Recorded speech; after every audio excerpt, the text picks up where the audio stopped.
MJ Movie Reviews back again, y'all, with a surprise movie review of Brian De Palma's The Untouchables. I did not realize that The Untouchables was a television series way before this film was made. And basically it tells the story of Eliot Ness and the crew that he gets together to take down Al Capone, who is a big-time gangster in the city of Chicago, who's basically running in alcohol, which at this time it was during the Prohibition, which you weren't supposed to have alcohol in those days. These are all seasoned actors in the beginning of their careers, because at this time Costner was not a star yet. About the only seasoned actors really in this movie, well, the stars, were Robert De Niro and Sean Connery. Costner, Andy Garcia, I believe Charles Martin Smith, and Billy Drago, to name just a few, and there's a slew of other character actors who are in this film too. Kevin Costner gives a very noble performance as Eliot Ness. He is so noble and just green, and he really doesn't understand what he's taking on or what he's going up against in taking down or attempting to take down Al Capone in the city of Chicago, which by this point had become a violent city. Little girls are being bombed. I mean, it is just complete bloodshed in the streets. This Sean Connery kills it in this movie. Everybody in the entire film kills it, but Sean Connery, he's a beat cop. And he kind of has gotten to the point where he's burnt out and he kind of wants to leave his mark in the world. He's kind of lived his life in fear, you know what I mean? Because he's seen all this bloodshed that's going on around him in the city of Chicago, and he knows that Eliot Ness is young enough and has enough to lose that if he can step up to the plate and just kind of steer this young guy the right way, that he could leave his mark. And Connery he just goes full tilt. And he also uses physical brute force. But I love how he kind of finesses and kind of tests Eliot Ness. Kevin Costner, when he first meets him, kind of just tests to see where his head is at, where his boundaries are at. And he kind of plants that seed in Kevin Costner. And Kevin Costner turns around and says, hey, I've been humiliated on the job, so I got one guy who can help me take down Capone.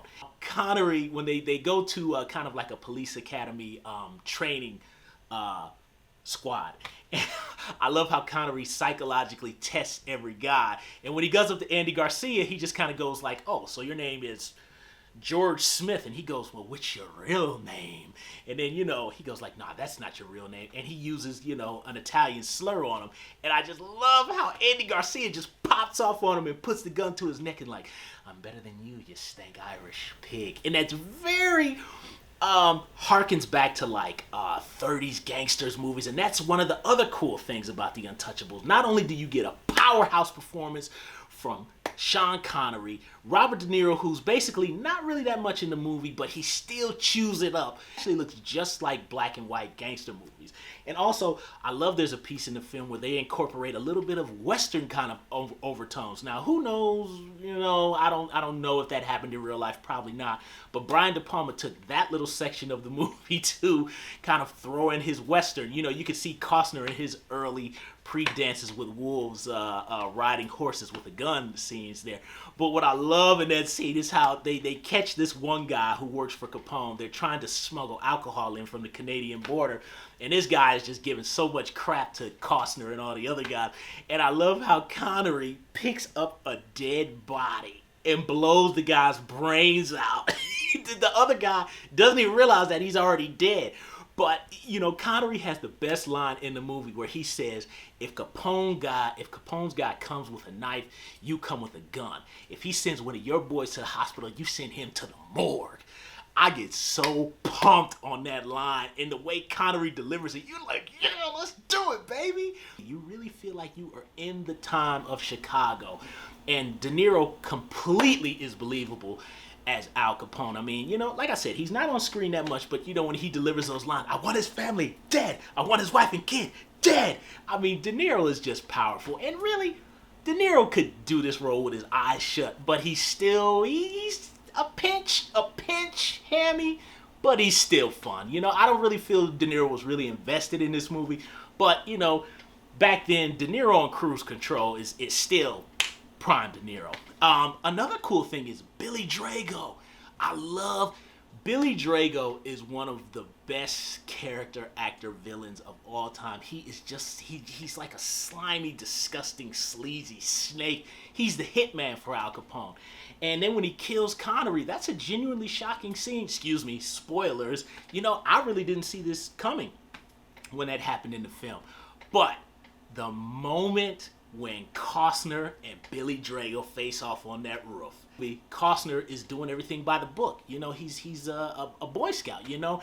And that's the one scene where he finally takes on Sean Connery's method and he throws Billy Drago off the roof. I love that scene. He goes, did he sound anything like that?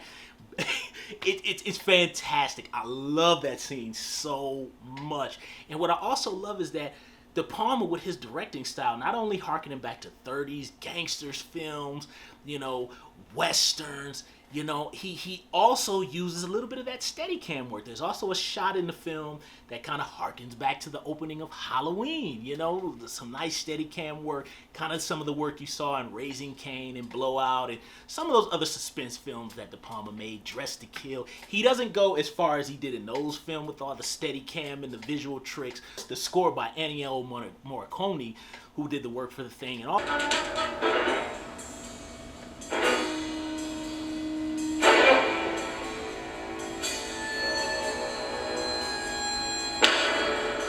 Anybody who at least was a young adult at that time or a teenager would always remember that music. I mean, I wish they would make classical scores like this now. You see the characters actually have arcs, and also you see the characters learning from each other. You know what I mean? Costner becomes more seasoned going through this experience. He kind of is getting to where Connery was when he died. So he's a better cop by the end of the movie. This is a fantastic movie. I love The Untouchables. So, tune in Saturday for my review of True Lies. And if you've never seen The Untouchables, why don't you just go ahead and watch The Bridges of Madison County? RMJ Movie Reviews. I will see you soon after you thumbs up the video and subscribe to the channel and leave comments down below and share the video.